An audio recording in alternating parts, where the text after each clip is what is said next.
When we take a look at case study number 4 for least restrictive environment, we don't have a name for this student. We're just going to call this student.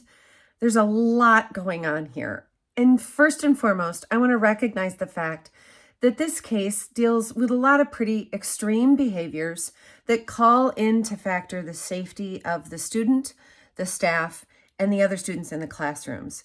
This is not something to be taken lightly. This happens, unfortunately, pretty commonly in schools, and it is a really highly charged, emotional, difficult task to have before you. Don't let this case study overwhelm you, but also know that this is something that most special education teachers and staff and faculty and administrators have to deal with over the years in elementary schools, middle schools, and even high schools.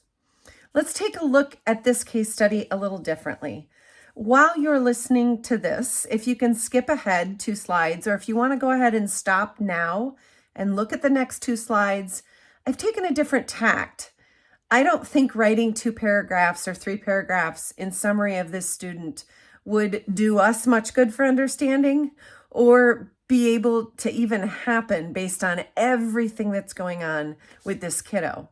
So I've used a technique that I used to use very commonly in my classrooms and in programs and in our district, where when there was this much data and information and it was such a highly charged case with a lot of behavioral issues, I put it into a chart. So if you'll take a look at those now, you need to know that they're not complete charts.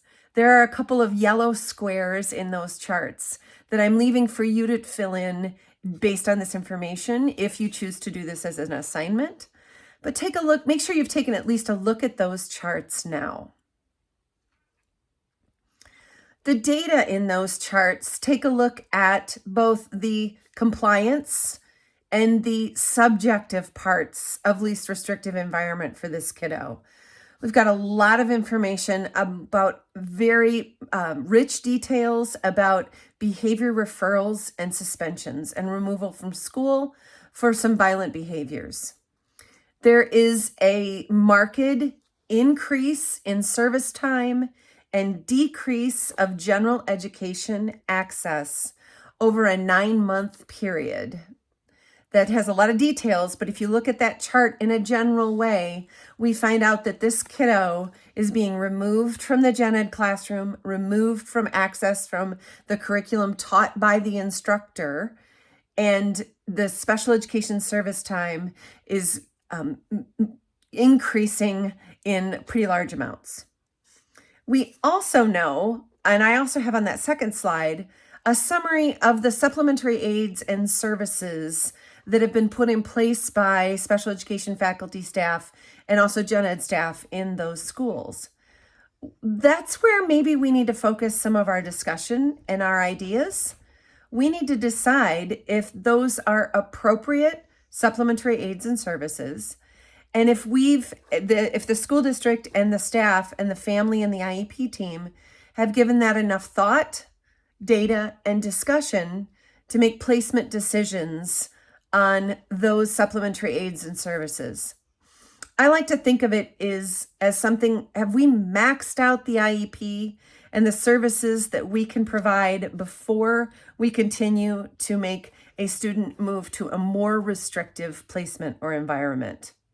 One of the things I would focus on is the fact that this kiddo had a lot of major behavioral issues, and his social work time barely ever increased over all of these issues. We have to ask ourselves about that. We have to have data and discussion behind these charts and behind everything that's happened and put in place for this kiddo. I'm not saying that removal from the general education environment and setting was wrong at this point, especially when there's safety factors involved for both the student and the other students and the staff. But what I'm asking is, have we really dug into that data? Have they gotten collaboration from the IEP team? And is there enough here to show that we've considered all of those factors before plucking that student out of his or her grade level classroom? Take a look at those charts. Consider those things. And if you do choose this as an assignment, I've asked you to do this part pretty differently. So make sure you take a look at those instructions before starting that assignment.